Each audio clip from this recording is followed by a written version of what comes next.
Hey everyone, this is Randolph here. We have some very special guests right now. We have WWE superstar Big Show, who's got my notes. We have WWE diva Kelly, who is being cute and nice and polite here. These are my notes. Yeah. Dude, this looks like quantum physics. What are you doing over here? It's just really messy handwriting, Big Show. Is that what it is? Yeah, that's what it is. It looks like quantum physics here. This is time space continuum. You're giving me more credit than I'm due. I'm not that smart. That's just scribble about comic books and and games. Yeah. Well, that's nothing wrong with that. Comic books and games are good. Well, thanks very much for joining me here. You are here for the Smackdown tour in 2010, and I'm assuming you guys are on the road all the time. Now, since I come from a gaming publication, my first question has to be: do you guys get time to game at all? Do you like gaming? What's the thing? Do I game? Let me enlighten you, my friend, on how I game. I actually, most of the guys rent cars and drive to the towns. Each town usually is 250 to 300 miles apart. I, in my smart business venture, have leased a tour bus like the rock stars have, and I actually have a bus with 50-inch plasmas and Xboxes on the bus. So I get my gaming in. I have to. Gaming's therapy for me. I'm a first-person shooter guy. If I can, spread some pink mist and some pink love, I'm good. Do you like to take on the other superstars on tours? Is it a personal thing for you? I've had a couple of guys in rooms at home. I've had Kofi join. I've had Hornswoggle join, and my gamer tag says it all. So I'm not gonna say it now because I don't want a bunch of friend invites, because I'll have to shoot you in the head, because that's just the way I roll. Because I hear Kofi's brings game when it comes to Raw versus SmackDown versus Raw. Is that right? Raw versus SmackDown, Kofi is very, very, very hard to beat. I have a big problem playing a video game like that when I'm on it, because I just get mad at myself. Get up, and I press A and press A and press A, and I just lay there, so it drives me nuts. What about you, Kelly? Do you game at all with the other divas on tour? Kelly's got the butt game. I got game. I wish I could say that me and the other divas play video games, but we really don't. She's too cool to do that, where I'm a giant nerd. I like the video game world, yes. I'd rather play video games than live. Okay, Big Show, one of the questions I've always wanted to ask you guys, if you game, do you have to play as yourself in Raw versus SmackDown? In Raw versus... No, I'm the Undertaker. Flat out. I'm the Undertaker. I remember one time one of the gaming companies or something, they had a Raw versus SmackDown, and they had my hit points at like 72, and they had Chris Jericho at 89, and I threw the book at the guy. Are you kidding me? Chris Jericho? That Lilliputian? He's got more strength points than I do? Not happening. So since then, they've moved my strength points up in the game for fear of my wrath for real. That's the only good thing about being a character in a game. You can get a hold of the gamers and strangle the life out of them and make your character better. I was going to ask that, actually. Do you guys have much of a say as to what you guys look like in the final product, your skills and your attributes? Oh, I do. Absolutely, yeah. I mean, let's not do the anatomically fat Big Show on the game. It's a fantasy game. Just give me a little muscle, little cuts, little abs, a little swagger when I walk. It's good. Let's not do the fat, limping, real-life Big Show. What about you, Kelly? Because you're a relative newcomer to the game scene. You've been in, I think, the last 2 or so now, like 3, yeah, like 4 now. So what do you think about seeing yourself as a computer image there?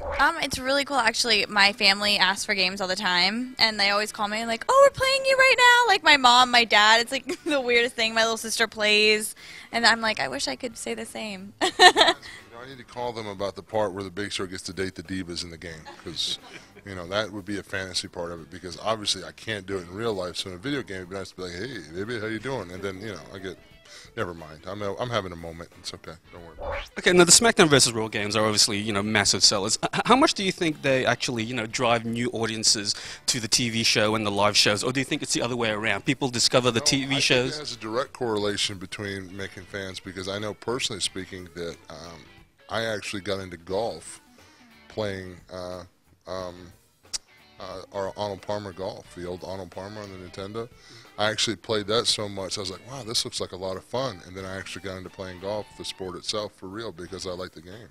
So I think a lot of fans, it's quite possible for some fans to play the video game and then see our characters become familiar with our characters. Because let's face it, I mean, our characters on the Raw vs. SmackDown are so lifelike, are so real. Our moves, our movements, our mannerisms, the voices are us on the games. I mean, I've spent days in the trailer doing the voices for the interviews and whatnot. So I know the time that we put into it. I think it's absolutely highly possible that we've actually converted wrestler fans that just picked up a game that wanted a great action game and then realized, hey, this is pretty cool. Let's find out more about it. So have you guys come across, any of the newcomers to the business yet who, came to wrestling via game first and decided to actually go into business? I think a lot of our young guys now are gamers. I'm probably the only old fart that still games. I do it for therapy. I have to game. Even my wife knows that, I come home, I have a glass of iced tea, I go in my room and I play my Xbox. So it's part of my therapy. Now you guys are, you're on the road a crazy amount of time, in the year. Like I know you guys just basically arrived this morning and you've been doing interviews all day. What keeps you going? Like what's the motivation to keep, striving and getting out there in the ring night after night? Kelly, what's your motivation? A lot of Red Bull. But I mean, on the tours, like definitely looking forward to seeing the fans and performing for them. Is what gets you hyped up, and like hearing the crowd in the back and hearing how they are throughout the night, it just gets you pumped up for your match. So that's what pretty much keeps me going throughout the night. And how about you, Big Show? Money. Because you've been in the scene for a long time now. Like how do you keep the motivation up? Actually, the motivation definitely comes from the fans. I'm at a point in my career where I really don't have to do this for the money. I'd probably do this for free, but that's not really a real smart negotiating tactic to put on camera right now. But for me, it's my day is usually pretty calm. I'm a very little drama, no stress guy all day long. And for me, my adrenaline pumps, my heart beats fast, and I come alive when I walk down that curtain. Nothing hurts.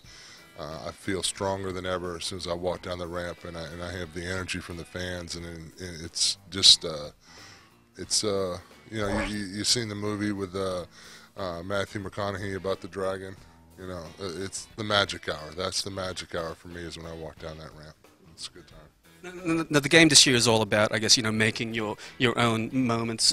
Kelly, I'll start with you. What's your best moment so far in the industry? I've had a lot. I'm trying to think. Probably the first time I ever got to get in the ring, because I know it took about 2 years before they actually let me wrestle one-on-one. So that was pretty. I'd have to say probably. I remember my first match too. It was against Layla on ECW. So now we're wrestling each other on Smackdown, which is pretty funny. We came in it together, and just getting to wrestle her, we've basically grown up together and learned and worked off of each other. So I have to say that. And going for the women's championship, that's a big deal too. So haven't gotten that yet, but hopefully soon. That'll be the next moment. Is that right? Yes, that will be the defining moment. Yeah, that'll be my moment. How about you, Big Show? You've wrestled some of the best in the business. Does anything stand out for you particularly? Yeah, there's a lot of moments that stand out. I mean, I've been very fortunate in my career to wrestle and compete against some of the greatest superstars this industry's ever seen, from Hulk Hogan to The Rock to Stone Cold to The Undertaker to Shawn Michaels. But I'll honestly say my personal favorite was winning the WWE Championship and defeating Brock Lesnar in Madison Square Garden. That's you've arrived in this industry when you've performed and main evented Madison Square Garden. That's the epitome, the arena to be in, and that's definitely one that always sticks out in my mind. I'm glad I did that. What about some of the film and TV stuff you're doing? Because you've been in quite a lot of other media. I mean, last year you were, you came on Australian TV screens on Are You Smarter Than the Fifth Grader? Like, I wasn't. I'm not smarter than a fifth grader. That's true. So is that where you see yourself going, after your WWE career? You know what? It's funny because I've been approached by a lot of stuff, a lot of people about doing more films and stuff like that. Of course, I have Knucklehead that'll be on DVD here November 9th. Which was my first feature film as being a star, so to speak. I was the main lead in the movie. My main focus now is to, of course, continue with sports entertainment. Unlike some of my predecessors who have kind of left the industry to move on to either greener pastures or whatever the terminology is, I kind of want to do both. I mean, I really enjoy touring. I really enjoy connecting with the WWE audience, and let's face it, I'm not going to be the next Anthony Hopkins. So if I can, help bring some pretty good movies to the WWE audience and still compete in the ring, then I'm going to do that as long as I can. And then after that's over, I'm going to buy a small island, and I'm not going to let anybody under 5 foot tall on the island. Okay. You know, just in case it's like a Lilliputian Gulliver thing, I don't want to wake up one day tied to the beach. So. Okay, last question. You guys are here for a Smackdown tour. You're doing Australia. Is that what we're here I think, and I think so. Somebody lied to me. Somebody told me I was getting a free Raw Smackdown game. Well, who lied to me? Get that dude, man. Hey, you owe me a game, dude. So you're doing Australia. You're doing New Zealand. You've done, you have been to the country a few times before. Do you see much of a difference between Australian fans and US fans at all on your travels? I feel like because we only come here every so often. I feel like they're so excited to see us because they haven't seen us for so long. I mean, in the U.S. we're on tours every week. You know what I mean? So they see us pretty much 3 times a year, or however. You know what I mean? More accessible in the US, Exactly. yeah. Exactly. So coming over here is really, we have a lot of fun because the fans are so excited and they're so like loud, and it pumps us up and gets us really excited. Me, I've noticed that the ticket sales among koalas have gone really up. However, I'm a little concerned about the ticket sales among kangaroos. I heard that there was a drop in kangaroo ticket sales. Apparently, I made some disparaging remarks before about kangaroos, and I want to apologize to the kangaroo demographic that if I offended you in any way. Now, this is Australia, man. This is the last of the really wild country left. I mean, Australia is the greatest place in the world where you can sit down and have a nice cold beer and a good steak, and then, drive an hour and you're out in the middle of the place with snakes that'll kill you in 10 seconds and spiders that will kill you in 5. So, this is a pretty awesome country. I think the next time I'm coming to Australia, I'm definitely coming over early and I'm going to see some stuff. So I've heard the koala bears here are pretty angry. Is that true? Yeah, we also have drop bears that you have to try and avoid. And the Drop bears? Drop bears, yeah. So don't go out in the bush like at night, because things will just drop. Yeah, it's really dangerous here. Yeah, and That's usually what I tell little people when they stand next to me. Be careful, something might drop on you. And the kangaroo thing. We're in the kangaroo cull season right now, so we're shooting them out at the moment. Oh, Yeah, you're shooting the kangaroos? too many of them. Too many of them. And we need the tickets for for people to go to the Smackdown shows.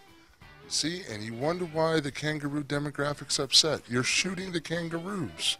Wow, that's just sad. Well, look, thank you very much, guys, for your time. Thank you very much for completely depressing me. Now I know the kangaroos are getting shot. I'm so happy now. Gee, I'm going to open my window and jump out of it. Thanks. You're a great interviewer. Wow. There you go. I'm depressed. That's massive praise. Big Show said I was a great interviewer, so thank you very much for that, Big Show. It was great. Right. He's not a great interviewer. No, I'm depressed. Look at me. I'm wounded.